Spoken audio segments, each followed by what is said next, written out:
अभी आपने प्रोग्राम शुरू किया, ये आपकी बाध्यता नहीं थी कि आपने ये तराना गाया। जब आप प्रोग्राम करते हैं तो आप दीप को प्रज्वलित करते हैं कि नहीं करते हैं? आप सरस्वती वंदना गाते हैं कि नहीं गाते हैं? जी बिल्कुल गाते हैं। तो जब ये हम गाते हैं तो ये राज का विषय नहीं है, ये हमारी आस्था का विषय है, ये हमारी परंपरा का विषय है, ये हमारी संस्कृति का हिस्सा है कि हम जिस मेहमान को बुलाते हैं उसके तिलक लगाते हैं। ये राष्ट्र है। राष्ट्र को समाज चलाता है और राज्य को सरकार चलाती है। इसलिए राष्ट्र की भूमिका ज्यादा बड़ी है। राष्ट्र में क्या है? आपकी एक किताब है, ये मंदिर है, मंदिर में पूजा कैसे होगी ये समाज तय करेगा, सरकार तय नहीं करेगी। हम व्रत कब रखेंगे, कब नहीं हो रखेंगे, कब तोड़ेंगे, ये हम तय, सरकार नहीं तय करेगी, हम तय करेंगे। और जब समाज अपनी आस्थाओं, परंपराओं, सरोकारों से, मूल्यों से दूर होता चला जाता है, तब वो राज्य सत्ता के ऊपर निर्भर होने लगता है। और राज्य सत्ताएं आती हैं और अपनी सत्ता को लंबे समय तक बनाए रखने के लिए वो धीरे धीरे अपनी कमियों को छुपाने के लिए, अपनी कमजोरियों को छुपाने के लिए वो धीरे धीरे राष्ट्र की आस्थाओं और परंपराओं में दखल दे करके समाज के अंदर एक विघटन पैदा करके अपने लिए नफा नुकसान देखते हैं। न्यायपालिका का काम है, उनको तय लिखा है कि किसने किसको मारा, किसने किसको क्या गाली दी, आप उसमें तो नियम बनाए। लेकिन आप देखें 70 सालों में भारत की न्यायपालिका, जो राज्य का एक छोटा सा अंग है, पुलिस जो एक छोटा सा अंग है, न्यायपालिका के पास जाएं, देश की तमाम न्यायपालिकाओं में हजारों हजारों हजारों हजारों मुकदमे जो है लंबित पड़े हुए हैं। लेकिन जज साहब की चिंता कुछ और है। जज साहब की चिंता यह है कि उन मुकदमों में चाहे लोग मर जाएं, पीढ़ी दर पीढ़ी वो डेट मिलती रहे, वो आगे बढ़ जाए, डेट मिली फिर आगे बढ़ जाए, लेकिन भारत के राज्य का जो एक अंग है न्यायपालिका, उसकी चिंता यह है कि सबरीमला पे पानी में कौन महिला पूजा करेगी, कौन नहीं करेगी, कब करेगी, क्यों नहीं करेगी, उस परंपरा में दखल देने का समय उनके पास है। बॉम्बे में दही हांडी की लंबाई कितनी हो उसके बारे में सुप्रीम कोर्ट को चिंता है। जलीकट्टू की चिंता है, महाकाल पे पानी कितना चढ़ना है इसकी चिंता है। ये चिंता इसलिए है कि समाज का वो धड़ा जो राष्ट्र के प्रति समर्पित है वो अपनी आस्थाओं से, सरोकारों से कमजोर हो गया है, उसने अपने मूल्यों को छोड़ दिया है, तो राज्य सत्ता का चापलूस बन के रह गया है। वो हर बात राज्य सत्ता से तय कराना चाहता है।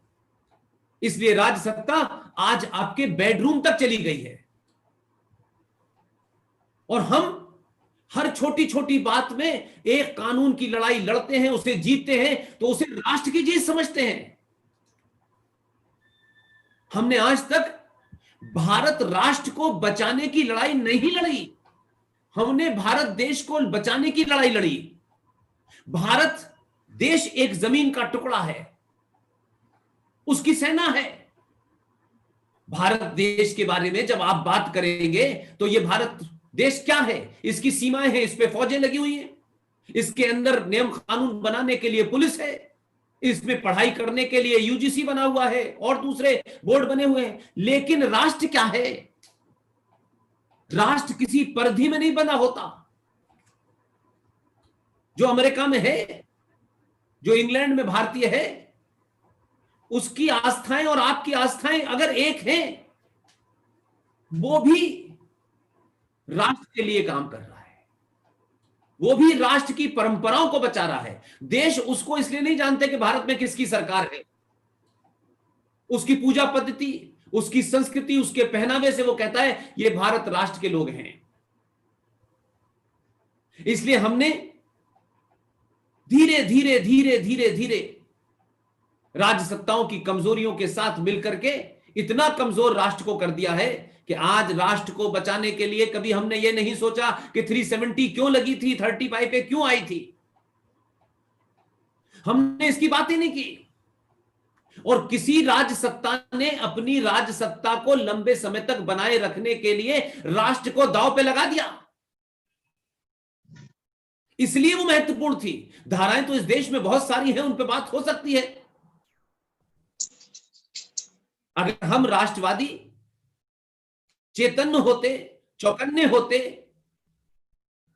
जागरूक होते, तो शायद आजाद भारत में जो जघन्य अपराध हुए हैं, जो राष्ट्र को समाप्त करने के लिए हुए हैं, उसकी चिंता करते और उस पर लड़ते।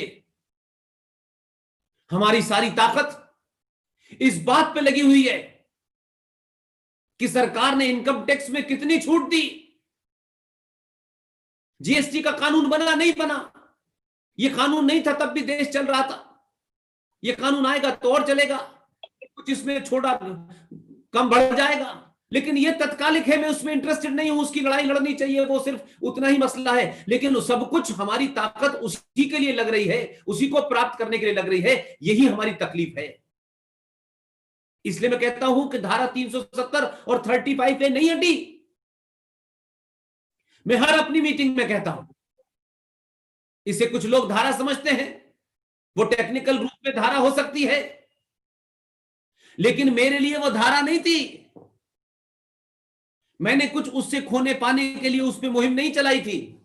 इसलिए 370 की चर्चा बहुत समय तक हुई, बहुत कुछ 370 के बारे में आपको बताया गया, लेकिन सामूहिक तौर पर सबने मिलके, क्योंकि इस देश में मैं ये मानता हूं बड़े बड़े विद्वान हैं, जुडिशरी के विद्वान हैं, इतिहास के विज्ञान हैं, उनमें से किसी ने, क्या यह सतीश भाई मुमकिन हो सकता है कि जो देश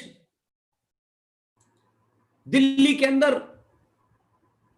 अंदर जो राजधानी है, जहां राष्ट्र के प्रति समर्पित लोगों की बहुत बड़ी फौज है, दिल्ली यूनिवर्सिटी के बीए पास वन के कोर्स में रामानुजम की किताब पढ़ाई जा रही हो, 10 साल से बच्चे पढ़ रहे हो उन किताब, उस बीए पास वन के कोर्स में पिछले 10 साल में हजारों हिंदू सनातनी वहां से निकल के गया होगा, लड़के गए होंगे, लड़कियां गई होंगी, उस किताब को घरों में मां बाप ने भी देखा होगा। कभी ऐसा हुआ कि 10 साल में उस पर चर्चा हुई कि बीए पास वन के कोर्स में यह पढ़ाया जा रहा था कि मां सीता का जन्म रावण की छींक से हुआ था। मां सीता के लक्ष्मण जी से नाजायज संबंध थे। यह दिल्ली यूनिवर्सिटी के बीए पास वन के कोर्स में पढ़ाया जा रहा था। मैं इसलिए कह रहा हूं कि जब लोग स्टेट ड्रिवन या राज सत्ता ड्रिवन हो जाते हैं तो उनको पता ही नहीं होता कि हमारे ऊपर कहां चोट हो रही है, और चलता है। कोई नहीं बोला क्या उस 10 साल में हजारों हिंदू बच्चों के परिवार, हमेशा बहुत सारे राष्ट्रवादियों के बच्चे भी वहां से पढ़े होंगे। ऐसा तो नहीं होगा कि 10 साल में कोई बच्चा वहां से निकल, किसी ने यह बात उठाई कि हम क्या पढ़ाया जा रहा है, क्यों पढ़ाया जा रहा है। इसलिए आपने खुद खुली छूट दी, खुद छोड़ दिया कि हमारे लिए राष्ट्रवाद कुछ नहीं है, हमें आज क्या मिलेगा, कितना मिलेगा, कैसे मिलेगा, हमें बस आज चाहिए, आज का जीवन सुखी हो जाए, आज का दिन ठीक हो जाए, मेरा परिवार, मैं, बस इससे आगे हमने सोचा ही नहीं। हम स्वार्थों में लिप्त थे। हमने तरीके बना लिए कि कैसे कुछ भी पाने के लिए कुछ एक नया कलाकारी करो। सनातन से चले थे, हिंदू हुए, हिंदू से यादव हो गए, ठाकुर हो गए, ब्राह्मण हो गए, बनिया हो गए, कायस्थ हो गए, वैश्य हो गए, शूद्र हो गए, सब कुछ हो गए। और जब आप ये होने लगे तो पार्टियां भी इन्हीं बुनियादों पे बनने लगी, आपकी राजनीति वही होने लगी, और राजनीतिक लोग तय करने लगे कि समाज कैसा होगा, राजनीतिक लोग तय करने लगे राष्ट्र कैसा होगा। लेकिन दुनिया में ऐसा होता नहीं है। इसलिए मैं कहता हूं कि अगर 370 हटी है, 35 हटी है, तो ये धारा नहीं हटी। मैं पूरी ताकत के साथ बाप बुलंद होकर ये कहता हूं कि जम्मू कश्मीर में धारा 370 35 पे नहीं हटी है। जम्मू कश्मीर वो एरिया था, जम्मू वो रास्ता था जहां से कुरान मजीद की एक हदीस में ये लिखा गया है, गजवाए हिंद, जब तक हिंद के चप्पे चप्पे पर इस्लामिक परचम नहीं फहर जाता तब तक इस्लाम कंप्लीट नहीं होगा। क्योंकि पूरी दुनिया में हमने इस्लाम को पढ़ाया, लेकिन भारत के अंदर इतने आए, बाबर आया, औरंगजेब आया, खिलजी आया, अब्दाली आया, लेकिन उसके बावजूद भी भारत के अंदर गजवाए हिंद का परचम नहीं फहर पाया। उस परचम को फहराने के लाने का रास्ता सिर्फ जम्मू था। और जब आपने धारा 370 35 पे हटाई, तो आप ये साफ साफ कहिए कि ये धारा नहीं हटी है। भारत में गजवाए हिंद लाने वाले लोगों को, भारत में इस निजाम मुस्तफा को लाने वालों को, भारत में अल्लाह की हुकूमत को स्थापित करने वालों की ताकत को आपने समाप्त कर दिया और उस रास्ते को बंद कर दिया।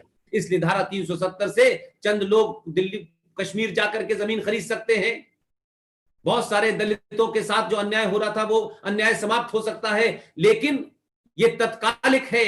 इसका दूरगामी परिणाम यह है कि वो रास्ता बंद हो गया है। इसलिए अब पटना की रैली में बम धमाका नहीं हो रहा, कोयंबटूर में बम धमाका नहीं हो रहा, बनारस में नहीं हो रहा। तो ये क्या है? तो धाराएं सिर्फ नहीं होती। इसीलिए मैंने दूसरी बात कही कि एक धारा थी 333। सतीश भाई, हमने अपने बच्चों को पढ़ाया, लोकसभा के कितने मेंबर हैं, जनरल नॉलेज में पढ़ाया कि लोकसभा के मेंबर हैं 545। उसने रट लिया। कुछ कुछ ने ये भाई बताया कि 545 है, लेकिन चुनाव होते हैं 543 पे, 543 पे चुनाव होते हैं। लेकिन ये किसी ने बताया नहीं कि ये 2 पे चुनाव क्यों नहीं होता। ये नहीं बताया हमने किसी ने, क्योंकि हमारे बुजुर्गों ने किन हालातों में क्या कंप्रोमाइज किए मैं नहीं जानता। लेकिन आज 2020 का भारत है। ये भारत किसी के सामने क्यों झुकेगा? क्यों इसको कोई ऐसा फैसला जो हमारे बुजुर्गों ने लिया था, किसी दबाव में लिया था, किसी लालच में लिया था, वो समाप्त होने चाहिए। इस भारत का भविष्य भारत के लोग लिखेंगे। इंडिपेंडेंट एक्ट 1935 का संविधान की कार्बन कॉपी नहीं लिखेगी। इसलिए धारा 333 आपको सुन के हंसी आएगी। और 1.5 साल पहले, 1.5 पौने 2 साल पहले मैं नासिक गया और मैंने ये बात पहली बार वहां रखी। और फिर कुछ लोगों ने मुझसे कहा कि इसकी डिटेल हमें दे दीजिए। मैंने कहा देखिए साहब, डिटेल यह है कि मैं कोई कानून का आदमी नहीं हूं, मैं जर्नलिस्ट रहा हूं, मैं पॉलिटिकली चीजों को रखता हूं, बाकी काम आप करें।